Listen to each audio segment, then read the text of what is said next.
আজ রান্না করব গাছ আলু বা মাটি আলু বা মেঠে আলু, যে যাই বলুন না কেন। আর এই আলুর তরকারি রান্না করতে করতে রাত বেজে গিয়েছিল 12টা। কিন্তু কেন, সেটাই চলুন আপনাদের সাথে আজ কাজ করতে করতেই শেয়ার করব। বাড়ি থেকে এই আলুটা পাঠিয়ে দিয়েছিল, এতদিন ফ্রিজে রেখেছিলাম। যতটুকু দেখিয়ে দিলাম সেটা হচ্ছে অর্ধেকটা, আর এর অর্ধেকটা কয়েকদিন আগে যে মেজো বউদের বাসায় গিয়েছিলাম সেখানে নিয়ে গিয়েছিলাম, আর বাকি অর্ধেকটা আমার এখানে রেখে দিয়েছিলাম। তো ভাবলাম সেটাই আজ রান্না করি। এদিকে আমি যখন তরকারি কেটে নিয়ে বেসিংয়ে গেলাম এই তরকারিগুলো ধুতে, তখনই দেখি বেসিংয়ে কোনো প্রকারের জল নাই। বেশ চিন্তায় পড়ে গিয়েছিলাম। তারপর সন্ধ্যা লেগে গিয়েছে, রাত হয়ে গিয়েছে, রাত বাজে 9টা কি 10টা, তখনও কোনো জল ছিল না। এদিকে সন্ধ্যায় একটু নাস্তাও করা হয়নি, তো আপনাদের দাদাও এসেছিল বাসায়। পরে ফ্রিজ থেকে একটু দুধ বের করে নিয়েছিলাম, আপনাদের দাদাকে বলেছিলাম পাউরুটি নিয়ে আসতে।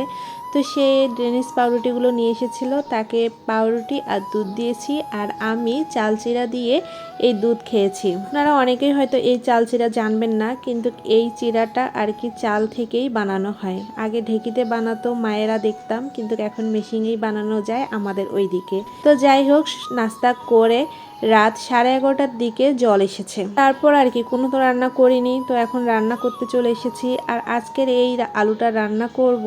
সেদিন যে আমরা সুরমা মাছটা বাজার থেকে কিনে নিয়ে এসেছিলাম, তার একটা সুরমা মাছ বের করে নিয়েছিলাম, তাই দিয়ে আজকের এই আলুটা রান্না করে নেব। এই আলুটা আমরা যেভাবে রান্না করি সেটাই আমি আপনাদের সাথে শেয়ার করছি। প্রথমে আলুগুলো হালকা হলুদ দিয়ে ভাপিয়ে নিয়েছিলাম, তারপর এক কড়াই মাছ ভেজে নিয়েছি, আর এক কড়াই তেল গরম করে নিয়ে পেঁয়াজ ভেজে পাঁচফোড়ন দিয়ে আলুগুলো দিয়ে দিয়েছিলাম। তারপর পরিমাণ মতো হলুদ, পরিমাণ মতো লবণ দিয়ে ভালো করে কষিয়ে নিয়েছি। এরপর দিয়ে দিলাম কাঁচা মরিচ বাটা, সাথে একটুখানি আদা বাটাও দিয়েছিলাম। দিয়ে হালকা জল দিয়ে আর একটু ভালোভাবে কষিয়ে নিয়েছি। কষিয়ে নেওয়ার পর এখন আমি ঝোলের জল দিয়ে দিয়েছি, আর ঝোলের জলটা ফুটিয়ে আসাতে এখানে আমি মাছ ভাজাগুলো দিয়ে দিয়েছিলাম।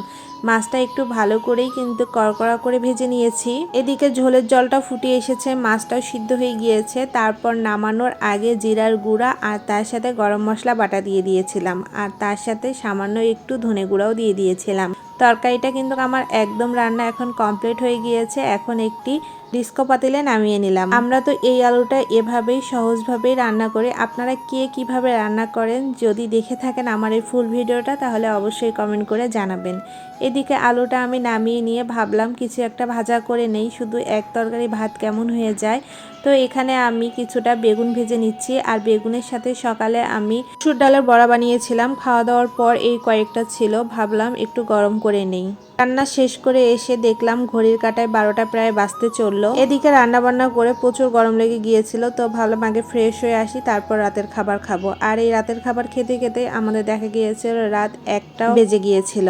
তো এই তো আজকে আমাদের রাতের খাওয়া দাওয়া। আজকের ভিডিওটা এতটুকুই। পরবর্তী ভিডিওতে আবারও দেখা হচ্ছে। সবাই ভালো থাকবেন, সুস্থ থাকবেন। ধন্যবাদ সবাইকে।